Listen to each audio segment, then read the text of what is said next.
Kepada yang terhormat Bapak Presiden Republik Indonesia, Pak Jokowi.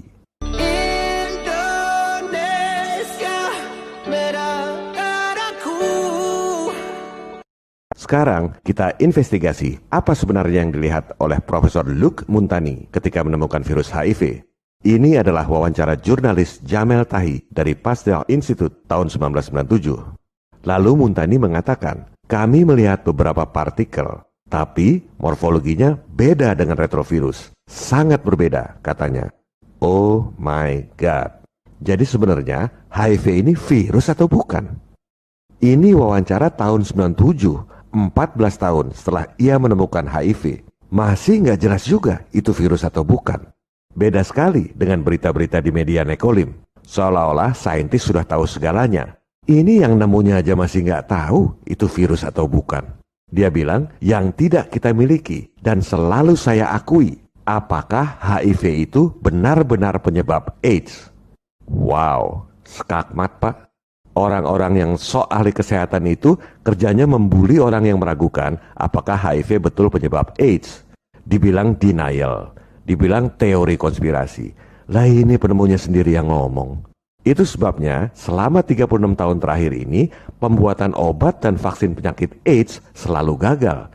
Dan ini yang kami khawatirkan akan terjadi lagi pada COVID karena ciri-cirinya sama, virusnya bermutasi terus. Sekarang kita dengar apa kata penemu PCR dan pemenang Nobel tentang virus yang bermutasi terus. People that are working in that area don't realize that they're only working on one little piece.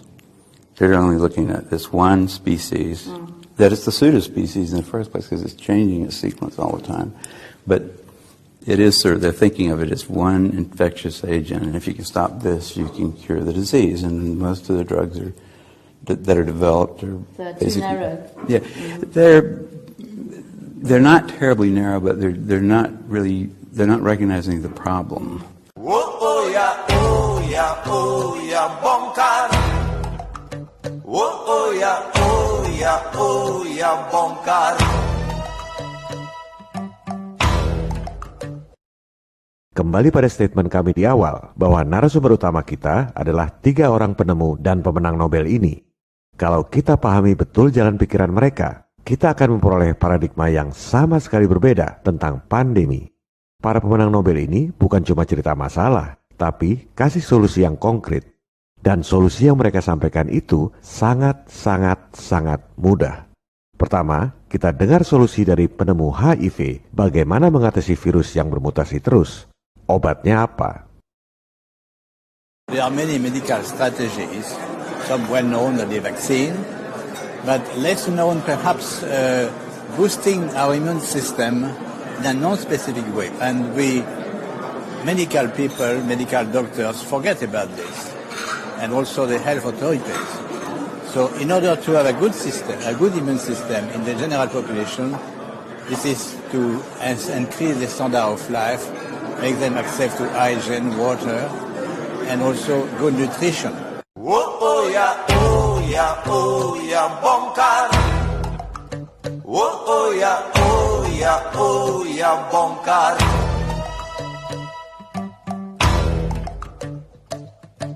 Mungkin sebagian pemirsa dan sebagian dokter masih nggak percaya karena sama sekali berbeda dengan yang diajarkan di sekolah.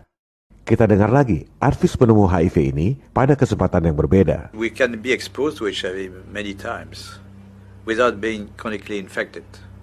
Our immune system could get rid of the virus within a few weeks if you have a good immune system. Oh yeah, oh yeah, oh yeah, bongkar. Oh yeah, oh yeah, oh yeah, bongkar. So there are many ways which are not the vaccine, the magic name, the vaccine. Many ways to decrease the transmission just by simple measures of nutrition, giving antioxidants, proper antioxidants, hygiene measures, fighting the other infections. So they are not spectacular, but they could, decrease very well the epidemic. If you have a good immune system, then your body can naturally get rid of HIV. Yes. Luar biasa. Dia bilang vaksin itu seolah-olah the magic name. Padahal sebenarnya ada cara lain yang tidak spektakuler. Cukup tingkatkan imunitas, virus yang bermutasi terus itu hilang sendiri. Ini adalah mimpi buruk buat para pedagang oportunis yang sudah ngarep ngeruk untung dari vaksin. Itu diungkapkan dengan kata tidak spektakuler. Orang Prancis ini kalau ngomong memang sangat halus dan sopan. Bahkan memaki-maki orang pun kalau dalam bahasa Prancis kedengarannya masih enak di telinga. French is my favorite, fantastic language. Especially to curse with. Nom de Dieu, de putain de bordel de merde, de saloperie, de connard, d'enculé de ta mère. It's like wiping your ass with silk. I love it. Nah, kalau penemu PCR ini orang Amerika. Ngomongnya ceplas-ceplos. Dia dijuluki The Intolerable Genius. Mari kita dengar apa solusi bebas dari epidemi virus yang bermutasi terus. Robohkan setan yang berdiri mengangkang. The way to get rid of AIDS is to stop funding it.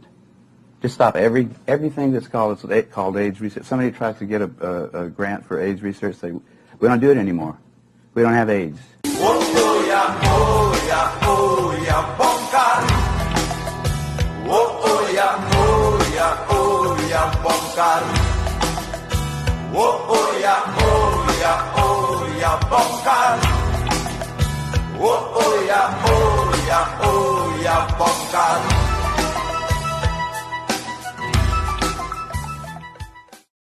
Surat cinta ketiga ini belum selesai, Pak. Baru bahas 3 dari 4 temuan penting di tahun 83.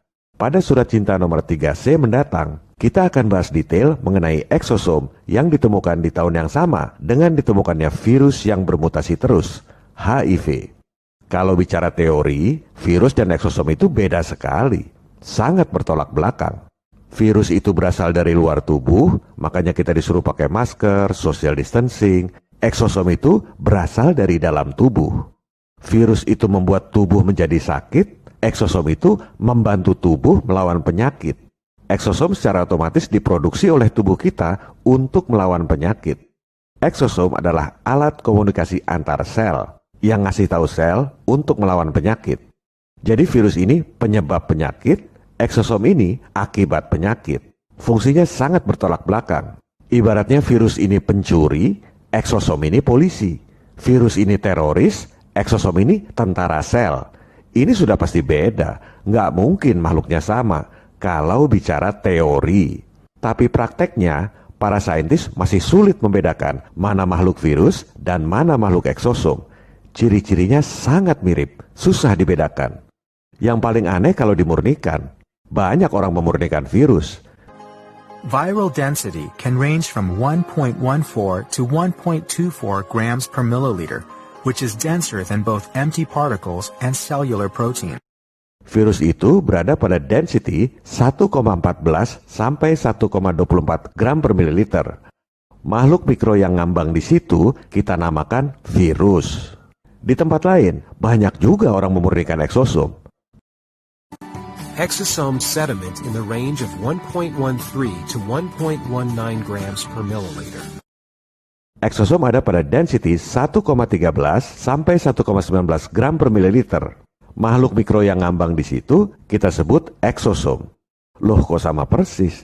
Ini harus dipisahkan secara jelas dari sampel pasien karena fungsinya beda sekali. Dipisahkan itu di lab, bukan di komen medsos. Nanti ada 270 juta opini yang berbeda. Para pemirsa jangan buang energi.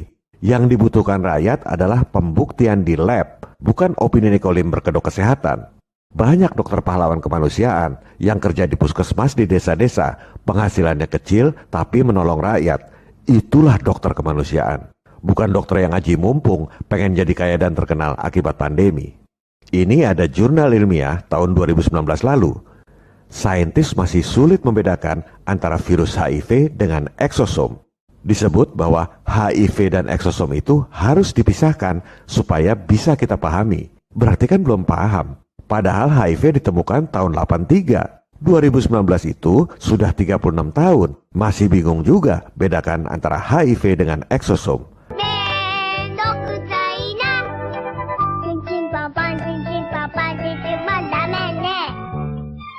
Apalagi COVID, Pak, yang baru ditemukan kemarin.